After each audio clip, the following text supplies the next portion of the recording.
three experienced cave divers descended into the depths together. Their destination was the main room at the very heart of the cave, a place far beyond the entrance. To reach it, they had to squeeze through narrow, silt-covered passages and cross a deep water section known as the Arch, a place that had intimidated countless divers before them. This time, they actually had a chance to make it back safely. But during the return journey, one of the divers suddenly vanished. In the end, he was lost forever in the darkness below. And the tragedy all began with a lie. The Rubidoux Spring Cave is located in Pulaski County, Missouri, USA. Its underwater cave system is extremely complex.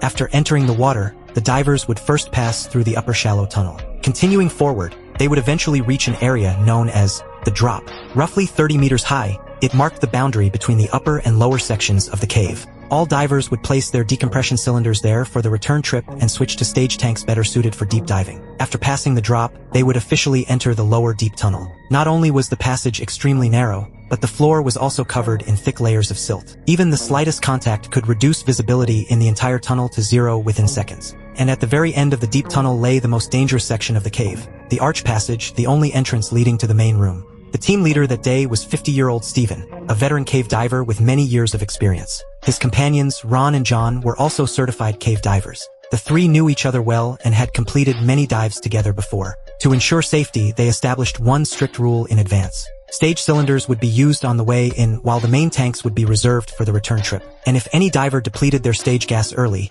the entire team had to turn back immediately. It was one of the most basic and most important survival rules in cave diving. After checking their tanks, scooters, and guideline equipment, the three men put on their dry suits and entered the water. The first half of the dive went smoothly. Following the guideline deeper into the cave, they soon reached the Drop. There, they staged their decompression cylinders, switched to their stage gas, activated their scooters, and sped toward the main room. But when they were only dozens of meters from their destination, something went wrong. Because of the cold temperature at depth, Steven's breathing rate increased, causing his stage cylinder to run out earlier than expected. According to their agreement, the team should have turned back immediately. But Steven told no one. Instead, he quietly switched to his main tank and continued following the others deeper into the cave. That decision would completely change the fate of all three divers. A few minutes later, they successfully reached the main room. After a short stay, the team began the return trip. But less than 50 meters after leaving, Steven glanced down at his pressure gauge and instantly went pale. His main tank had less than 1/6 of its gas remaining.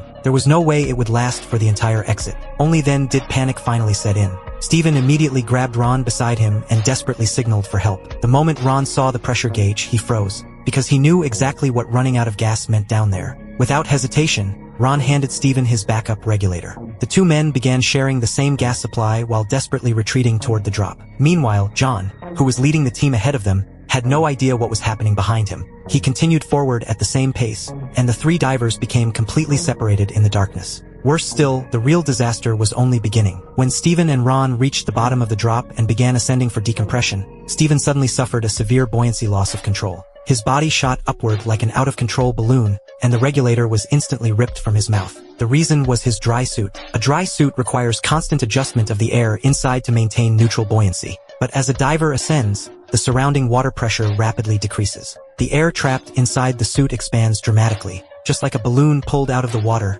it grows larger and larger. If the excess air is not vented in time, the buoyancy becomes stronger and stronger until it is completely uncontrollable. And at that moment, Steven was already in a state of extreme panic.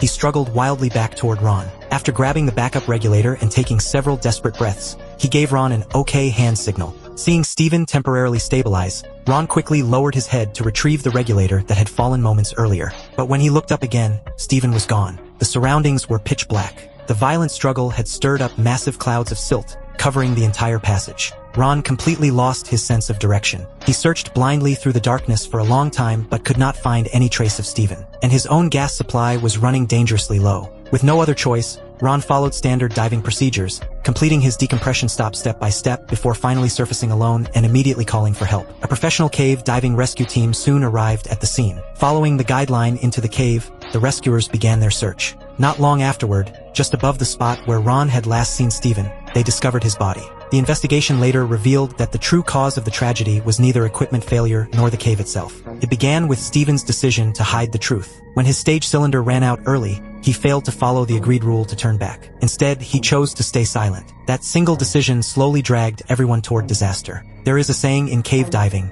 every rule was written in blood. Many times, the deadliest thing is not the darkness, nor the deep water, but humanity's faith in luck. Because inside a cave, you may be able to deceive your teammates, but you can never deceive death.